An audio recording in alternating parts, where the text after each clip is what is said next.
Sinister 2 is the sequel to the 2012 horror film Sinister, and what this movie's about is ex-deputy so-and-so from the first movie is still continuing the case of Bagul, and it leads him to this farmhouse out in the middle of nowhere where this family, a mother and her two sons, are on the run from their abusive father. And while they're at that house, one of the kids finds out about Bagul's tapes and starts to watch them, and it's pretty creepy. So now we got a movie. Now going into this movie, I was actually pretty excited because the first Sinister, I really loved that. That is one of the best horror films I've seen in a long time. At least it's better than some of the crap we've been getting lately. But then I saw the reviews for Sinister 2 and they kind of sucked. Let's talk about it. I saw it yesterday and I thought, yeah, it pretty much sucked. Did you really think I was gonna like this piece of crap? Are there any positives to this movie? I think so. A lot of people are just saying, oh, nothing was good about this movie. For me, there are like a few recommendable things. For one, Shannon Sossaman, I don't know what her last name is. It's somewhere around Sossaman, I think. Either way, she plays the mother in the movie, and I think she does a fantastic job in her role. And James Ranson, who plays Deputy So-and-so from the last movie, I thought he was really good. He's the same character, a little bumbly, a little bit of an idiot, but he's likable too. So I was glad to see him back also. And there were at least 2 creepy tapes that they had that actually were pretty creepy. The rest of this movie kind of sucks. You'd think this family chemistry between the mother and her 2 sons would work, but the kid actors in this movie...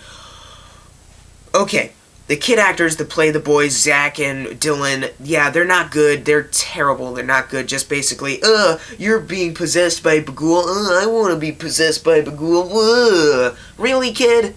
Yeah, that's right. The kid, Zach, I believe, he basically is jealous that Dylan is getting encounters by the ghost, and is like, I want to watch the tapes too. Shut up. And for me, he was just not likable. None of the kids were likable. Even Dylan, who was being haunted by them, I didn't like him either. He's not a good actor. I mean, you're supposed to feel for this family because they're on the run from an abusive father, but you don't because they're acting, it's not selling it. And if a performance can't sell you on a character, then you're not gonna like them. And speaking of that father real quick, he acts like a cartoon. The kids who play the dead guys, the ghost showing the tapes, they're not good either. There's basically this one kid who talks like this to you, and if you tell your family, we'll kill them.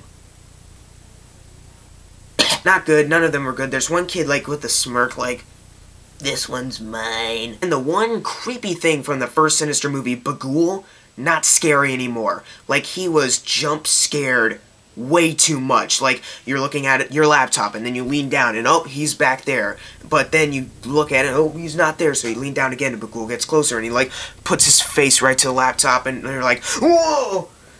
That's not scary, that's just really weird. Plus, why is Bagul even haunting Deputy So-and-so? By the way, this is Deputy So-and-so. Basically, the scene is Deputy So-and-so is in a motel, his computer starts acting up, he's like, oh, what the? And then Bagul's back there. But Deputy So-and-so is not part of the family, he is not blood related to the family whatsoever, he's not a part of the family that found the tapes. So, why is Bagul haunting him? No idea. Why does Bagul show up in that really stupid jump scare that makes no sense at the end? No idea. Why does Deputy So-and-so play like a flashlight game where, oh, ghosts are there. Oh, no. Oh, Bagul! Why? Look, it's not like there are any false scares. I can only think of like maybe one false scare.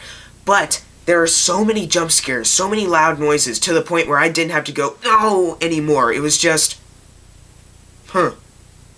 Am I supposed to be scared by this? You know it's bad when something that actually could be considered scary just isn't scary anymore just because they jump scared the heck out of you. And that's not good, movie. The fact that Scott Derrickson did not direct this movie, he only wrote this movie with the same guy who wrote the first movie also. It's the same people who wrote the first movie. They wrote this movie, but they got a different director. Shut up, Facebook Messenger. That's terrible. Like, Scott Derrickson, I think if he directed this movie, maybe it would have worked out, but the script is so boring too, so maybe it wouldn't. But at the same time, the first Sinister worked very well with Scott Derrickson's style. And then this new guy comes in, and his style apparently is making kid actors suck and have something that could be interesting really boring. And another thing that they botched up entirely besides, you know, the whole thing, the tapes. The tapes in the first Sinister were creepy as heck. In this movie, there are 2 good ones, the rest... There's one called Fishing Trip, where a family's hung upside down and a CGI alligator's eating them. That's not scary, that's just hilarious. There's one that they didn't even show entirely, it's just a quick glimpse of it, like people getting their teeth pulled out or something? And then there's just one overly convoluted way to kill someone where Bagul sends a bunch of rats to people and the rats eat through them. That's just stupid. Just kill them. You don't need to have this convoluted thing. Like, they have hot coals, and they put the rats under the buckets, and the coals are making the rats want to eat through the people. Just kill them. That's convoluted. Also, yeah, Bagul shows up in one of the tapes. In the first Sinister, Bagul just shows up in the tapes, but it's like you can barely see him. Like, he's in the back, and you gotta zoom in, or you gotta change the color of what you're seeing, or you gotta look really closely. In this movie, it's just, hey, grand shot, rats. So guys, I do not recommend this movie. James Ranson, Shannon Sossman were good, and there are 2 good creepy tapes. But overall, this movie just sucks. It's boring. None of the acting works except for Shannon Sossman and James Ranson. It's not scary. It's dumb. It's dull. I wasn't scared of Bagul anymore because I was terrified of Bagul in the first Sinister, but in this movie they jump scared him too much to the point where I'm just like, look, Bagul, I don't care if you jump scare me for no reason. It's like, I don't find you scary anymore. Yeah, you're jump scaring me, but it's just because of this loud noise. It's not because of you anymore. I'm sorry, Bagul, but you suck. So guys, I'm gonna give Sinister 2 a D+. It was just not scary whatsoever. I would not recommend this to you if you're a horror fan or a fan of the first Sinister, because as a fan of the first Sinister, I was kind of offended walking out of this movie. If you saw Sinister 2, leave in the comments below of what you thought of it, and I'm going to be reviewing the video game Until Dawn next, because that game is pretty scary, unlike this movie. Thank you guys for watching. Make sure to subscribe. I'm Jackson Fulcher. See you guys next time.